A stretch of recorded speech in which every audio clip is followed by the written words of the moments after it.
జగన్ రెడ్డికి జక్కంపూడి కాలనీలో ఎంత దౌర్భాగ్యం అంటే తల్లి కూతుళ్లు పక్కపక్కన వెళ్లలేని పరిస్థితి. 2000 మందికి కడుపు నింపే అన్న క్యాంటీన్ ని కాలనీలో తీసేసిన దుర్మార్గుడు జగన్ రెడ్డి. లేబర్ కాలనీ అని దూషించి కనీసం తాగడానికి మంచినీళ్ళు ఇవ్వలేని వాళ్ళు ఓట్లు అడగడానికి వస్తున్నారు. నేను కాలనీలోకి వస్తే కరెంటు తీస్తున్నారు.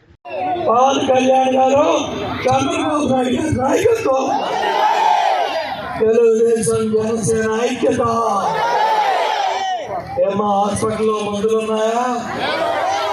డాక్టర్లు ఉన్నారా? డాక్టర్లు లేరు, మందులు లేవు, స్కూల్లో మంచినీళ్ళే ఏమా మంచినీళ్ళే లేవు.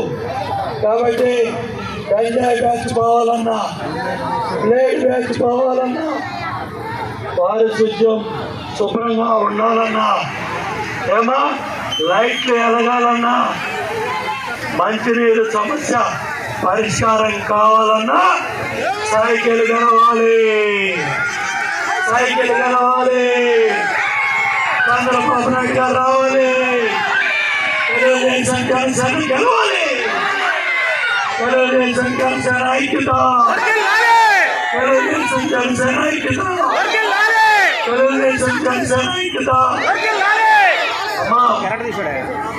డబ్బులు మూటలు వేసుకొని వస్తున్నారమ్మా. ఏమా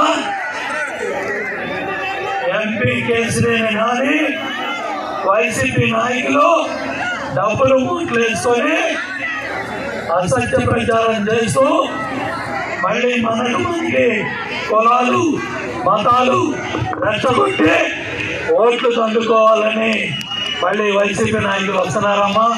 దొంగలు వస్తున్నారు. మొన్న కూడా అమ్మా అన్న క్యాంటీన్ తీసేశారు.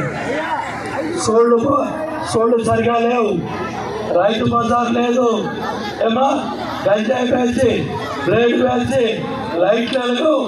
నేను పడ్డ బాధలో అమ్మ సామాన్యులు ఎవరు పడలేదు. ఈ కాలనీలో బస్సులు కూడా చివరికి వేసిన బస్సులు కూడా ఆపేశారు.